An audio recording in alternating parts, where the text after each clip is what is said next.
Tefsiri Müyesser. En'am suresi. Euzu billahi mineşşeytanirracim.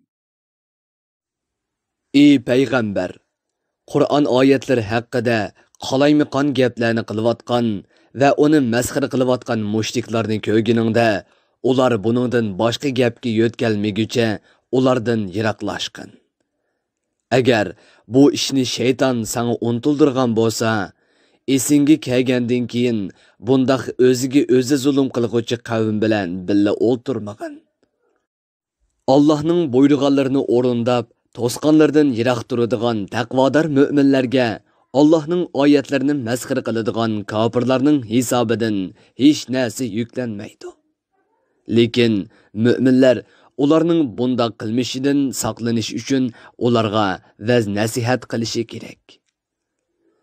Ey Peygamber, Allohning oyatlarini masxara qilib, dinni o'yin tomosha o'rnida qilib olgan va dunyo tirikchiligiga aldanib ketgan ashu mushriklarni qo'yib turg'in. Har qanday odamning o'z qilmishi sababli halok bo'lishdan saqlanish uchun ularga va boshqa kofirlarga Qur'on bilan vaz nasihat qilgin. Gunohkor odamni Allohning azobidan qutuldirib qo'yadigan hech qanday madadkor yo'q. Uningga Allohning dargohida shafaat qiladigan biror shafaatchimi yo'q. O gunohkor odam har qanday fidya bersa-mu qabul qilinmaydi. Ana shular qilmishlari tufaylidan halok bo'ladiganlardir. Ular Alloh taoloni, uning payg'ambari Muhammad alayhissalomni va islom dinini inkor qilganligi uchun ularga oxiratda qaynab turgan sharob va qattiq azob bor. Ey payg'ambar, ashu mushriklarga aytqinki, biz Allohni qo'yib, bizga foyda yetkazolmaydigan, ziyondan to'solmaydigan narsalarga cho'qinamdiq. Alloh bizni islomga hidoyat qilgandan keyin biz yana burunqi kufrlikqa qaytamdiq. Agar biz shunda qiladigan bo'lsak, shaytonlar ozdirib bir cho'lga boshlab borgan. Cho'lda tangirqab qolgan mümin do'stlari uni beri kel deb to'g'ri yo'lga chaqirib olsa-mu kammigan odamga o'xshab qolamiz. Ey payg'ambar, ashu mushriklarga aytqinki, Alloh menga ato qilgan hidoyatlar haqiqiy hidoyatdir. Biz hammamiz olamlarning Rabbi bo'lgan Allohga itoat qilishga, uning o'ziga ibodat qilishga buyurildik. Alloh hammaning egasidir. Biz yana namozni mukammal ado qilishga, Allohning buyurganlarini o'rindab, to'sqanlardan jiroq turib, uningga taqvodorlik qilishga buyurildik. Ana shu Alloh qiyomat kuni barliq xaloyiqni dargohiga to'playdigan zotdir. Alloh osmonlarni va zaminni hikmat bilan yaratgan zotdir. Ey payg'ambar, qiyomat kunini esliginki, Alloh o'chaqda qandoqli bir ishqa bo'l desa, u ish ko'zni yumib ochquchilik yoki uningdinmi oz vaqt ichida borliqqa keladi. Allohning so'zi haqiqatning o'zidir. Sur chelingan kundagi podshohlik Allohga xosdir. Sur chelishga mas'ul farishta ikkinchi qatim sur chog'anda barliq o'liklar tiriladi. Ey insonlar, Alloh sizlar bilmaydigan va sizlar ko'rib turayotgan narsalarning hammasini bilib turg'uchidir. Alloh hamma ishni hikmat bilan qiladigan, bandalarning butun ahvolini bilib turadigan zotdir. Alloh yuqoridagi ishlarning hammasini qilishga qodir bo'lgan yegona ilohdir. Bandalarning uningga shartsiz bo'ysunishi va uning amriga itoat qilishi, uning hukmiga rozilik bildirishi, uning roziligiga va mag'firatiga erishish uchun tirishchanlik ko'rsatishi zarurdir. Ey payg'ambar, İbrahim alayhissalomning otasi Azar bilan elib borgan munozirasini esligin. O'z vaqtida İbrahim otasiga, "Sen Allohni qo'yib botlarni iloh qilib olamsan. Sheksizki, men seni va qavmingni haqiqatdan tamoman yiroq bo'lgan o'p-o'chuq bir ozg'unlikni ko'ryapman degan edi. Biz İbrahimni haq diniga hidoyat qilgandek, uning iymoni texmo kuchlik bo'lsin deb, biz uningga osmonlarning va zaminning ajoyibotlarini va cheksiz qudratimizning dalillarini ko'rsatdik. İbrahim kechining qorong'uliqqa bosgan chaqda o'z qavmining o'p-o'chuq ozg'unlikda ekanligini ularga dalillab berish uchun ular bilan munozirlashga boshladi. Uning qavmi yulduzlarga cho'qinatdi. İbrahim qavmini yulduzga cho'qinishdan voz kechtirib, tavhid aqidasiga keltirish niyati bilan bir yulduzga qarab, "Bu mening Rabbimdir" dedi. Ondan yulduz petib ketibdi. "Men petib ketkuchilarni yoqtirmayman" dedi. İbrahim oyning tuqqanligini ko'rib, qavmini aqidasidan voz kechtirish niyati bilan ularga "Bu mening Rabbimdir" dedi. Ondan oy petib ketibdi. Agar Rabbim meni tavhid aqidasiga muvaffaq qilmagan bo'lsa, men albatta soxta ilohlarga cho'qinadigan ozg'un qavmning qatorida bo'lib qoladi ekanman dedi. U quyoshning chiqayotganligini ko'rib qavmiga "Bu mening Rabbimdir. Chunki bu yulduz va oydan cho'ng ekan" dedi. Quyosh petib ketibdi.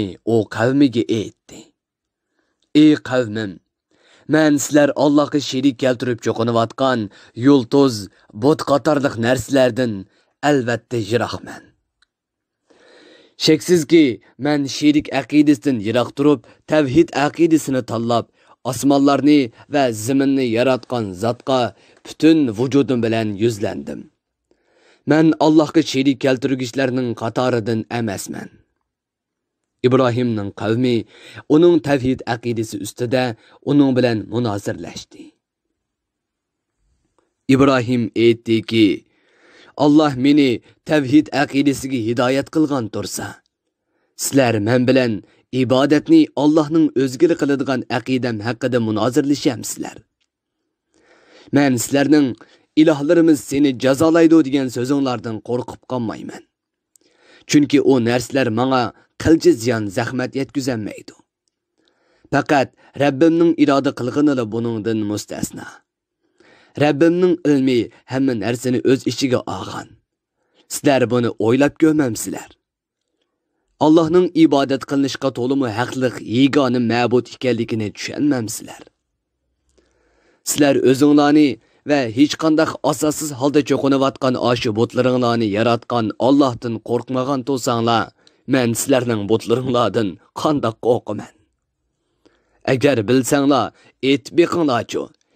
Mushriklar bilan mu'minlardan iborat bu ikki firqaning qaysi Allohning azobidan amin bo'lishga tegishlik.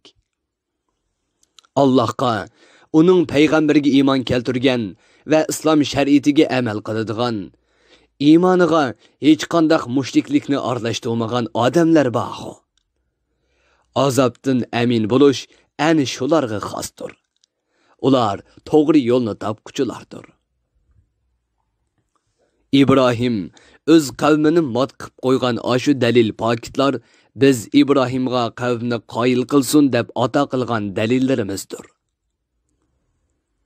Bandalarimizning ichidan biz xohlagan odamni dunyo va oxiratda bir qancha daraja ko'taramiz. Sheksizki, Rabbim bandalarining ishlarini bir taraf qilishda haqiqatan hikmat bilan ish qilg'uchidir. Ularning ahvolini to'liq bilib turg'uchidir. Biz İbrahimga Ishoqni o'g'il qilib berdik. Yaqubni navri qilib berdik. Ularning har birini to'g'ri yo'lga yetakladik. Ulardan ilgari Nuhni to'g'ri yo'lga yetaklagan edik.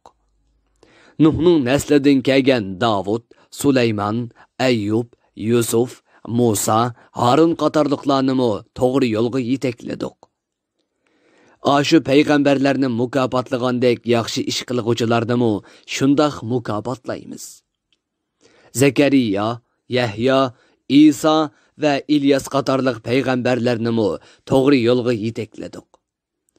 Ashu payg'ambarlarning hammasi yaxshi zotlarning qatoridandir. İsmoil, Əlyasa, Yunus və Lut qatarlıq peyğəmbərlərini toğri yolğa yetakladik. Aşu peyğəmbərlərinin hammasini öz zamanısidagi jahon ahlidan ustun qildik.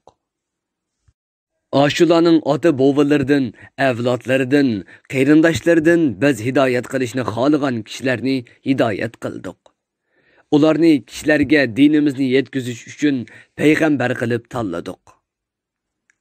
Ularni hech qanday qing'irligi bo'lmagan to'p-to'g'ri yo'lga yetakladik. U bo'lsa-mu Allah'ның bir ekanligiga e'tiqod qiladigan haq dindir. Ani shu Allah'ның hidoyati bo'lib, Allah bandalardan xohlagan kishilarni uning bilan to'g'ri yo'lga yetaklaydi. Navoda ashu payg'ambarlar Allohga sherik keltirgan bo'lsa edi, ularning qilgan yaxshi amallari albatta bekor bo'lib ketadi. Chunki Allah mushriklarning amalini qabul qilmaydi. Ani shu biz hidoyat va payg'ambarlik ato qilgan payg'ambarlar bo'lib, biz ularga Tavrat, Zabur, Injil qatorliq samoviy kitoblarni ato qildik. Ularga shu kitoblarni tushunish iqtidori ato qildik. Ularni vahiyimizni yetkazishga tanladik. Ey payg'ambar, sening qavming ichidagi kofirlar bu Qur'onning oyatlarini inkor qilgan bo'lsa, muhojirlar, ansorlar va to qiyomatgacha ularga ergashganlardan iborat boshqa qavmlarni iymonga hidoyat qildik. Ular haq dinni inkor qilmaydi. Ular haqiqiy mu'minlardir. Ani shu payg'ambarlar Allah haq diniga yetaklagan kishilardir. Ey payg'ambar, sen ularning yo'liga ergashgin. Mushriklarga aytqinki, men islomni yetkazganligimga sizlardan hech qanday haq talab qilmayman. Chunki mening ajrimni Allah o'zi beradi. Islom dini butkul insoniyatga kelgan va ularni to'g'ri yo'lga yetaklaydigan. Sizlarni va sizlarga o'xshash azg'unlikqa patqanlarni yomon oqibatdan ogohlantiradigan birdan-bir haq dindir. Tafsirim muyassar. Bir guruhi ulamolar nashrga tayyorlagan. Tarjima qilguvchi Muhammad Yusuf Muhammad Tursun. Muharrir Abdurrahim Davlat. Korrektor Abdulaziz Aqhun. 2020 yanvar 1-nashri. Teklimakan Uyg'ur nashriyoti tarafidan nashr qilingan. Mikrofon oldida İmran Abdug'ani Sadai. Bu asar avlod detallarida tarqitildi.